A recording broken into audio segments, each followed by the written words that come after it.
रॉबिननी पोलिसांना रेफरीचं नाव सांगितलं। पण म्हणजे रॉबिनला माहिती आहे, म्हणजे तिला माहिती आहे रेफरी कोण आहे ते?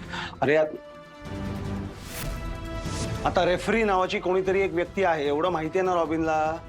मग तसं तिने पोलिसांना सांगितलं। आतापर्यंत त्यांना हे माहिती नव्हतं, पण आता हे कळलंय की अशी कोणीतरी एक व्यक्ती आहे जी ह्या सगळ्याची हेड आहे, मेन आहे, जी हे सगळं चालवतीये। ओके,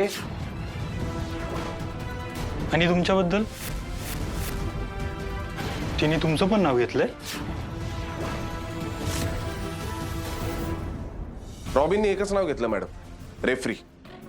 तिच्या म्हणण्यानुसार हा रेफरी जो कोणी आहे तो सगळ्यांना हँडल करतो। आता अर्थात रेफरी हे त्या माणसाचं काही खरं नाव नसणार, रादर त्याचं खरं नाव लपवायचंय म्हणूनच त्याला आपण रेफरी असं म्हणतोय।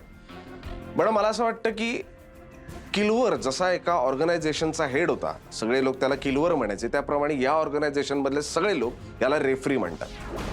म्हणजे यांचं काम सुद्धा किलवर गँग प्रमाणेच चालतात? Yes madam. दोघांचा आपापसात काही संबंध तसा आता क्लिअर नाही मॅडम। आपण हे 2 नंबरचे धंदे करणारे आपापसात कनेक्टेड असतात, माहिती आहे ना? नाही, ते सगळं ठीक आहे भोसले, पण त्यामुळे चौगुलेंनी जे काय केलं त्याची ग्रॅव्हिटी कमी होत नाही ना। त्या रॉबिन डिसिकांनी त्यांना नक्कीच आणखी महत्त्वाची इन्फॉर्मेशन दिली असणार, म्हणूनच त्यांनी तिला सोडलं। पण मुळात त्यांनी तिला किडनॅप का केलं? हा गुन्हाच केला ना त्यांनी। बरोबर आहे मॅडम, पण let me complete Bhosale. Robin डिसिकांनी जे काही स्टेटमेंट दिले ते कोर्टात ग्राह्य धरलं जाणारच नाही, कारण ती जेव्हा त्यांच्या तावडीत होती तेव्हा हे बोलली, त्यामुळे तिला हे बोलायला भाग पडलं असं ती बोलूच शकते ना। म्हणून तिचं बोलणं सिद्ध करणारे पुरावे आपल्याला शोधायला पुरावे लागतील तर भोसले। नाही ना मॅडम, पुरावे वैजयंती चौगुले होती, ती गेली ना। ते सुद्धा आपलंच फेल्युअर आहे ना भोसले, आपण तिला नाही वाचवू शकलो। आता ही गँग कसं काम करते हे आपल्याला मुळापासून शोधावं लागेल। आणि हा जो कोण रेफरी वगैरे आहे तो नाही आहे रेफरी 100% आहे मॅडम। विषय असा ना, एक एवढं मोठं ऍप चालवणं, ह्युमन ट्रॅफिकिंग करणं, हे एका ऑर्गनायझेशनचं काम आहे। आणि जर ऑर्गनायझेशन असेल तर त्यांचा कोणीतरी हेड असणार, रेफरी आहे मॅडम 100%। ॲग्रीड, पण मग तो शोधावा लागेल ना? हा, शोधावा लागेल ना, पण एक प्रॉब्लेम आहे। काय मॅडम, विषय असा आहे की मी एक साधा इन्चार्ज पडतो। आता मी कुठलीही कारवाई करायला गेलो की मग त्याच्या परमिशन्स द्या, ज्युरिस्डिक्शन नाही, असे खूप प्रॉब्लेम्स येतात मॅडम। मला तुमच्या मदतीची गरज आहे। माझाही एक प्रॉब्लेम आहे भोसले, मी आता यातलं काहीच करू शकणार नाही, कारण माझी ट्रान्सफर होती। माझ्या जागी दुसरे जॉईंट सीपी येत आहेत। म्हणजे खरं तर हे आधीच होणार होतं, ते पोस्टिंग माझं ठरलंच होतं, इथे आयत्या वेळी आलंय, कारण इकडच्या जॉईंट सीपींना तडकाफडकी जावं लागलं। आणि सगळ्यात महत्त्वाचं भोसले, मुंबईचे जॉईंट सीपी होण्यासाठी राजकारण्यांशी संबंध असावे लागतात, जे माझे नाही आहेत। मग आता कोण येत आहे मॅडम? बघूया कोण येत आहे ते, पण तुम्ही तुमचं काम चालू ठेवा भोसले। Yes madam.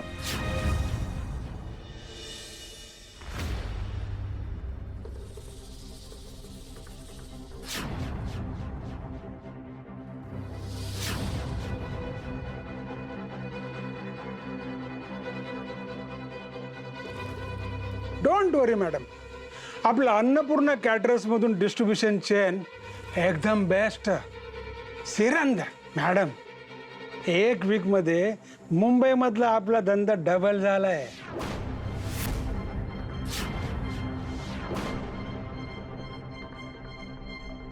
पण हे सगळं स्मूथली नाही झालंय पंडित।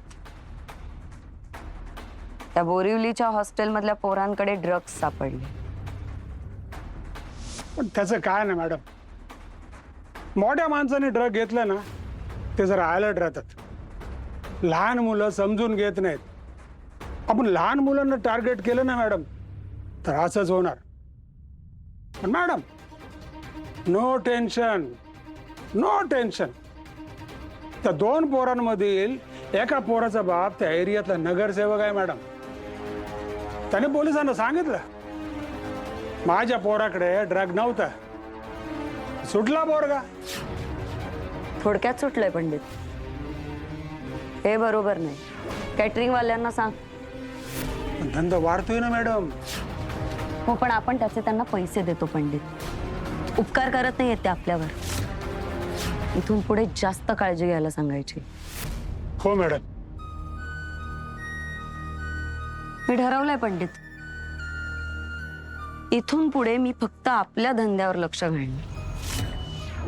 लोकांची धुणी भांडी धुवायचा कंटाळा आलाय मला. तो सुहास साटम, त्याला राजकारण कळतं पण धंदा नाही. आपल्याला वाटतं आपण गाढवाला गोंजारलं की ते आपला ऐकेल, पण आपल्याला लक्षात येत नाही गाढव येते लाथाच मारणार. आणि मला मुंबईवर राज्य करायचं आहे, गाढवांच्या कळपावर नाही. त्यामुळे इथून पुढे मी फक्त आपलं काम करणार.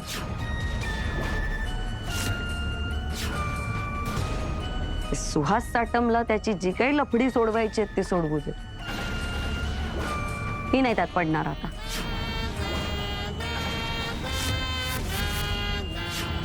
आता बास.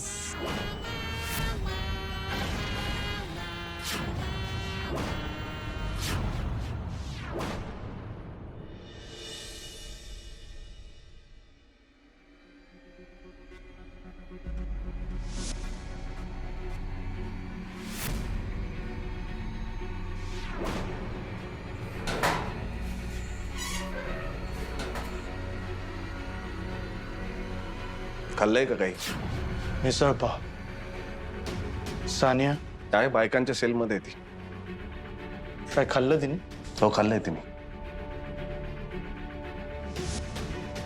का केलं चौगुले? का केलं हे सगळं?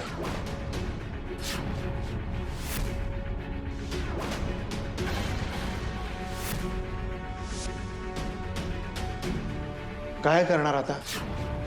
वाघ म्हटलं तरी खाणारच, वाघोबा म्हटलं तरी खाणारच.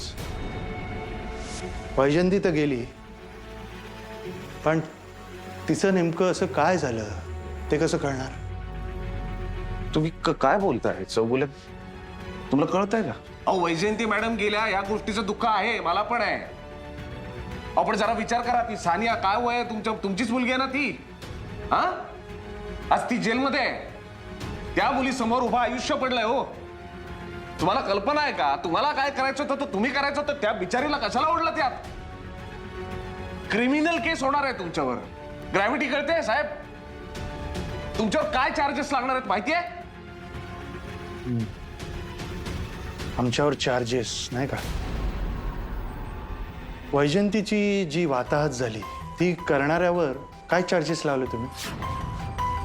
त्याला पकडू तरी शकलात का तुम्ही? तिच्या मरणानंतर तिच्या चारित्र्यावर शिंतोडे ज्यांनी उडवले त्याच्यावर काय चार्जेस लावलेत तुम्ही? त्यांनी गुन्हा केला, ते गुन्हेगार आहेत. आपण साधी सरळ जगणारी माणसं आहोत चौगुले. आपण कशाला गुन्हा करायचा आहे? मग काय करणार होतो आम्ही? वैजंती बेपत्ता झाली, आम्ही वाट बघत होतो. ती गेली, तिला न्याय मिळेल म्हणून आम्ही आजही वाट बघतोय. तुमच्यावर ही वेळ नाही ना आली भोसले. वाट बघत बसणं काय असतं हे तुम्हाला नाही कळणार. आणि एक गोष्ट लक्षात घ्या, आज काहीही झालं तरी तुमच्या डिपार्टमेंटला एक महत्वाची माहिती आम्ही मिळवून दिली आहे. हे रेफरी म्हणून कोणीतरी आहे हे आज तागायत तुम्हाला माहितीच नव्हतं. हे आम्ही तुम्हाला सांगितलं. खरं आहे का ते जे तुमच्याकडनं आम्हाला कळलं? खात्री आहे का? ते कशावरून असं नसेल की रॉबिननी तुमच्या तोंडावर एखादं नाव थुकलं असेल. उगाच काय गुन्हेगाराची मेंटॅलिटी आम्हाला माहिती असते. तर माझा एक छोटासा प्रामाणिक प्रश्न आहे पोलीस म्हणून की कशावरून तिने सांगितलेलं खोटं नसेल? कमाल आहे ना चौगुले? पोलिसांवर तुमचा विश्वास नाही पण रॉबिनवर तुमचा विश्वास आहे. पण का हो, समजा ती नसतीच बोलली काही, काय करणार होतात? मरू देणार होतात तिला? सिस्टर,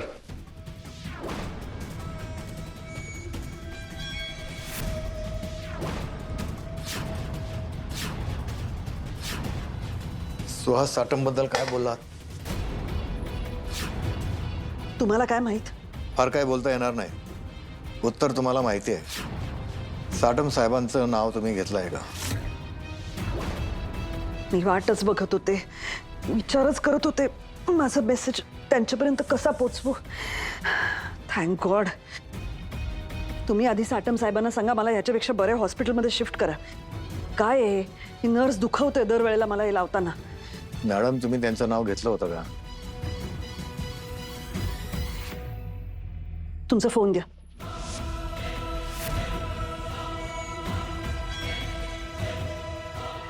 रेकॉर्डर ऑन करा. द्या.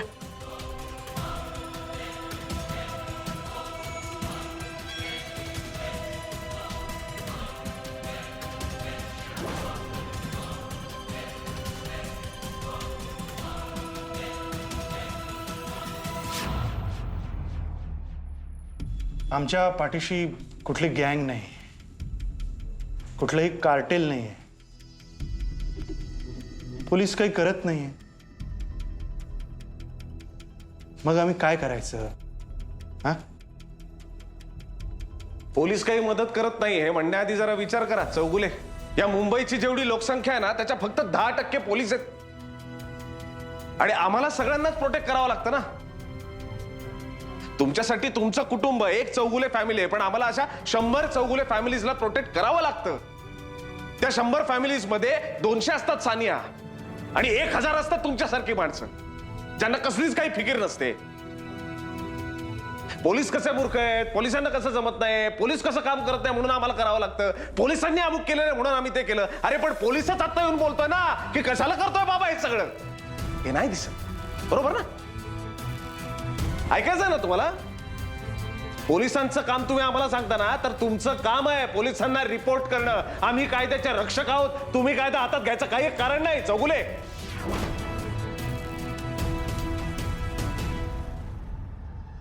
मान्य. आपण या सगळ्यात आमची काहीच चूक नाही हो. आम्ही खरं म्हणजे कायदा पाळणारी माणसं आहोत, पोलिसांचा आदर करणारी माणसं होतो. पण काय करणार, परिस्थितीने हे सगळं घडवलं. परिस्थितीत तशी आली. ह्या विषारी सापाच्या जबड्यात हात घालून त्याची पिशवी काढायचं काम आमचं नाही, आम्हाला ठाऊक आहे. पण किती दिवस त्या सापाला घाबरून राहणार आणि का? म्हणून मग तुम्हाला जे जमलं नाही ते आम्हाला करावं लागलं. आम्ही ते करून दाखवलं. निदान आता तरी त्या सापाचा बंदोबस्त करा. माझ्या मुलीला सानियाला ह्या सगळ्यात अडकवण्याला मला काय आनंद होतोय असं नाही, पण आता तरी या सानियासारखी एखादी मुलगी, वैजंतीसारखी एखादी बाई किंवा चौगुलेसारखं एखादं कुटुंब अडकणार नाही. याची जबाबदारी तुमची आहे हो, आमची नाही.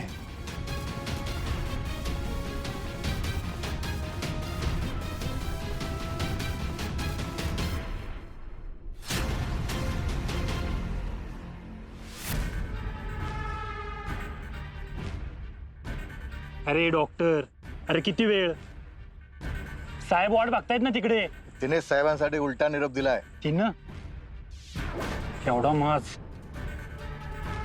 काय निरोप दिलाय बोल.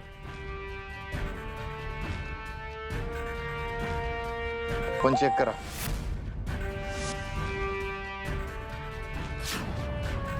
हा तिचाच मेसेज आहे. साहेबांना ऐकवा.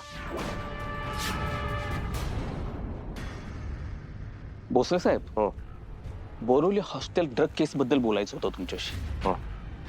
त्या मुलांकडे सापडलेला माल हा किलबिलशी मॅच होणार आहे. नक्की? हो, लॅब टेस्ट करूनच आलोय.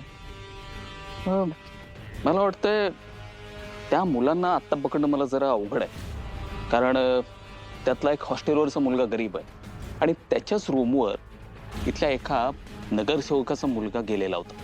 दोघांनी ड्रग्ज घेतले. आता त्यांना जर पकडलं तर त्या नगरसेवकाचा मुलगा लगेच सुटणार. तुम्हाला काय वाटतं त्या पोरांकडे ड्रग्ज आले कुठून? ड्रग्ज कुठून आणि कसं आलं हे अजून कळलेलं नाही. पण माझा असा अंदाज आहे की पार्थ हॉटेलमधून जो आपण माल उचलला ना, त्यातूनच हे ड्रग्ज सप्लाय होत आहे. म्हणजे आपण जो पकडला त्यातलाच हा माल म्हणजे किलबिल आहे का हे? म्हणजे ते किलबिल शिल्लक आहे अजून असं वाटतंय तुम्हाला अजूनही ते किलवरचं? नाही, तसं सांगता येणं कठीण आहे, पण जुनाच माल कोणाकडे तरी साठवलेला असेल असं मला नाही वाटत. हा नवीनच माल आहे. मी लक्ष ठेवून आहेच, कळवतो तुम्हाला. प्लीज हा. आणि थँक्यू सो मच, तुम्ही खूप मदत करताय. अहो त्यात काय एवढं, हं? आपल्यात हे चालतंच. हं? बरं चला मी निघतो ना. अहो थांबा ना, चहा घेऊन जा ना. अहो माझ्या मुलाचा वाढदिवस आहे, हं? जायला हवं मला. बरं निघतो मी. चला. बरं बरं. हो ऐका ना, ऐका ना, ऐका ना. हा, बोल. नवीन जॉईंट सीपी कोण आहे माहिती आहे? नाही, मलाही त्याची कल्पना नाहीये. आजच मलाही कळलं की मॅडमचं प्रमोशन होत आहे आणि त्यांच्या जागी कोण हे कळलेलं नाही. बघू, कळेलच. आणि भोसले साहेब, त्याने आपल्याला काय फरक पडणार आहे? हं? आपण आपल्या पद्धतीनं काम करणारच नाही का? हं? मला पडतो. माझ्या राशीला तुम्हीच खूप चांगले आलात. बाकी माझ्या राशीला ढेकण्यात सगळी. काम करू देणारा जॉईंट सीपी असेल तर बरं वाटतं ना. एवढंच आहे. ठीक आहे, चला, गुड नाईट. जय हिंद. जय हिंद.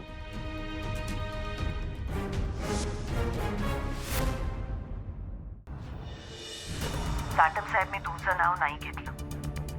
त्यांनी मला खूप टॉर्चर केलं. एका अंधाऱ्या खोलीमध्ये मला डांबून ठेवलं होतं.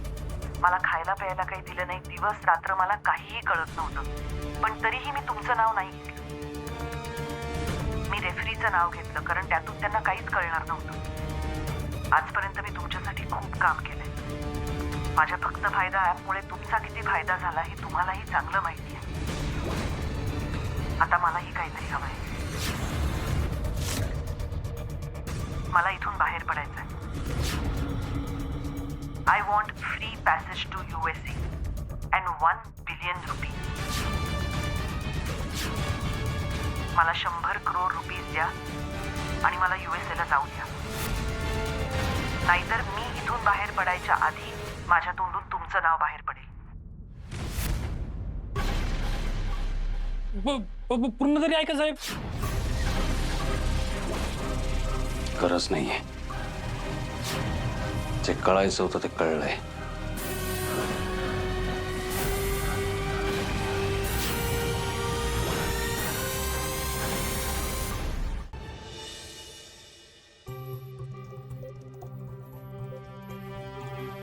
कशाला नको त्यावेळी चहा पितोस? तू कटकट करू नका. इथे मला टेन्शन आलं की नवीन जॉईंट सीपी कोण येणार आहे. का? का काय, कितीतरी माणसं बघितलीत माहिती, विकृत माणसं बघितलीत मी. कोणी बरा असेल ना तर काही प्रॉब्लेम नाही आहे मला, पण माझ्या कामामध्ये अडथळा आणणारा असेल ना मग डोकं मग. आणि माझ्या नशिबी 99% देव अशीच माणसं लिहून पाठवतो. माझी परीक्षा बघतो. आपण असंच कोणीतरी येईल असा विचार का करतोयस? तुझ्या कानावर काही आलंय का? नाही ना, या सगळ्या बाबतीत डिपार्टमेंट फार गुप्तता पाळतं. काही कळू देत नाही. या कानाचं त्या कानाला काय नाही. मस्त होत्या ना यार भारदे मॅडम. म्हणजे काय मजा आली माहिती त्यांच्याबरोबर काम करताना. त्यांचं एकच म्हणणं असायचं की बाबांनो गुन्हेगार पकडा, बाकी काय नाही. हे ज्युरिस्डिक्शन मग हे पेपर वर्क कर, हे कर ते कर, काय नाही. त्यांना विचारलं ना मॅडम करू कारवाई, होच म्हणणार. माहिती असायचं. आता नवीन कोण येणार काय माहिती. मग उद्या मॅडमचा शेवटचा दिवस आहे का? भेटायला जाणार आहे मी त्यांना, तेव्हा कळेलच कोण येतंय. टेन्शन आलंय वसुंधरा, खूप टेन्शन आलंय.